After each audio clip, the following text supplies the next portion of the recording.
Today, I'm interviewing Dr. Ariel Green, and I'm really excited to interview her because Dr. Green is a champion in the area of medication management and senior care. And when I was involved in training of geriatric doctors who were going into geriatrics, I said, the sweet spot is the big Ds, dementia, delirium, depression, and don't forget drugs. And drugs has really been a frustrating issue. And so I keep up, and I came across some articles and I said, oh, wow, this person is really like a guru about how to manage medication issues in elderly patients. And then I looked carefully, oh, and she's at Hopkins, Johns Hopkins Medical School. And then I said, oh, I have a good friend there. Dr. Bruce left, and he was kind enough to introduce me to Dr. Green. Can you just tell a little bit about why you went into geriatrics? My grandfather lost his vision due to macular degeneration, and then he developed dementia. And my grandmother had congestive heart failure and osteoporosis and broke both of her hips. It was challenging to find really good care that helped them preserve their quality of life and humanity. Not only medical care, but also just other things to help someone who, they both eventually became homebound. How did you become interested in the issue of medication use in seniors? I actually became interested in preventing iatrogenic harm for older adults, for frail older adults, and also in helping people with multiple chronic conditions kind of navigate these incredibly and increasingly complex decisions. We all took that Hippocratic oath, do no harm, as one of the major statements in there. So they thought about that over 2,000 years ago, and we're still iatrogenic means, harm that we do in the care that we provide. And it's sad, and that's why I really want you here. Do you have any like stories that you can tell about situations which you were really happy that you had an impact?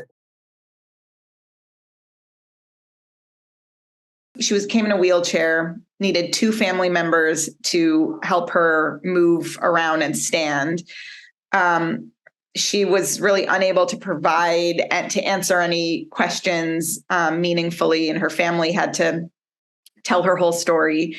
Turns out that she was on, I think, about 12 medicines. So they greatly reduced this medication list over time. I think they whittled it down to about 6 medicines. And her mini mental state exam score, which for people, for viewers of this video, so that's a cognitive screening test, as you know, that we use.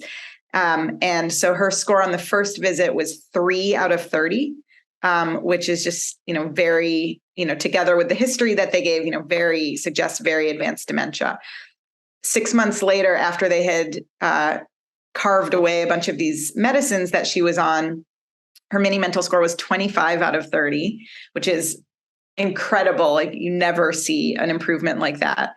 And the quote from the visit was that she had just celebrated an event with her family and was looking forward to going to her son's house for Christmas.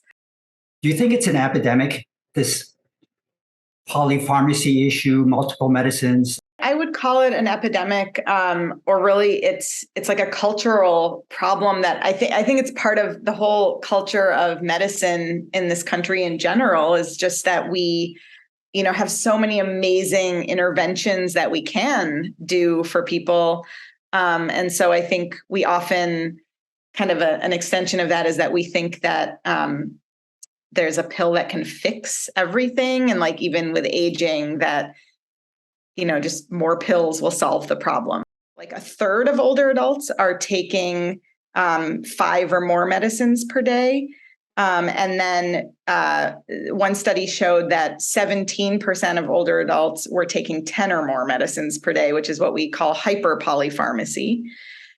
We also know that 20 to 30% of older adults are taking at least one medicine that is included on those lists of medicines that should generally be avoided in older adults, like the Beers list. And 11% of ER visits are in older adults are due to adverse drug effects. What percentage do you think would have some medicine that you said, I'm not really sure that's the best thing for this person? Gosh, if I were just guessing, I would say probably 2/3 of them would have. Oh my gosh, that's an epidemic then. That's an epidemic. Yeah.